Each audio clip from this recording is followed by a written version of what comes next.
A saída para o Brasil é a oposição continuar vigilante, independente do que aconteça.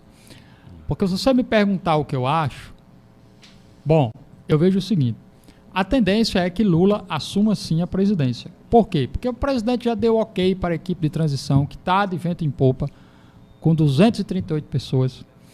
Os filhos de Bolsonaro, tanto Eduardo Bolsonaro quanto Flávio, já foram até a embaixada italiana para buscar aí a cidadania italiana, quem sabe para sair do Brasil no futuro governo Lula, porque se eles tivessem certeza que Bolsonaro ia continuar presidente, certamente não fariam isso. É a minha visão. O terceiro sinal é que o próprio PL desmentiu uma nota recente de que iria pedir a anulação das eleições, pelo menos por enquanto. Então, houve uma nota que saiu do PL e o próprio PL, que é o partido do presidente, desmentiu que, por hora, não iria pedir a anulação das eleições. Então, diante dessas três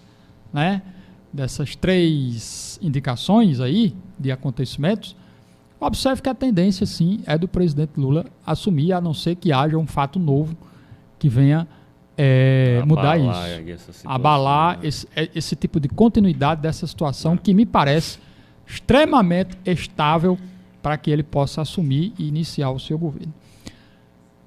Agora, tem o seguinte, o presidente Lula vai enfrentar pela primeira vez uma oposição real e orgânica ao seu governo, como ele nunca teve. Primeiro porque a própria massa está mobilizada contra o governo do PT do presidente Lula. Isso só aconteceu com a ex-presidente Dilma, notadamente falando do PT em si. Porque Lula nunca teve uma oposição de fato. Quando ele era candidato e quando ele foi presidente, ele não tinha esse tipo de oposição que tem hoje no Brasil contra o PT. Uma oposição, diga-se de passagem, orgânica, que não tem um partido, que não tem um líder, que não tem grande financiamento de grandes empresas, que não tem a grande mídia do lado. É uma oposição orgânica. Pela primeira vez ele vai enfrentar na vida uma oposição real, organizada contra ele. Ele começa o governo com 49% de rejeição, por assim dizer, porque 49% da população não votou nele. Ele começa o governo com um Congresso que tem uma visão muito mais liberal na economia do que aquele de 2002, quando ele ganhou a eleição e assumiu em 2003. O Congresso agora está cheio de liberais. Outro ponto, na época que ele foi presidente, de 2003 a 2010, você não tinha as redes sociais para dar mais liberdade de opinião às massas e às bases, insatisfeitas ou não com qualquer governo. E hoje você tem. Porque na época só existia a grande mídia. Quando, né? Na época só existia a grande mídia e a grande mídia era praticamente uma só voz, né, a respeito do pensamento esquerdista. A gente não sabe até quando as redes sociais vão continuar dando voz às pessoas que são tidas como oposição à esquerda. Mas elas existem, elas estão aí, elas ainda são a resistência. Lula não passou por isso.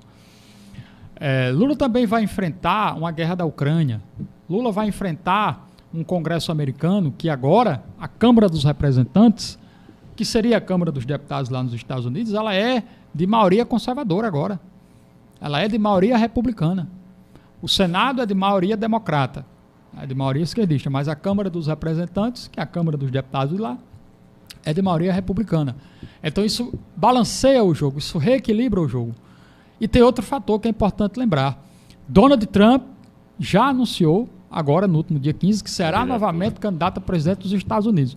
Então, ele sendo presidente dos Estados Unidos novamente em 2024, com Lula no governo no Brasil, também é uma pedreira grande para ele.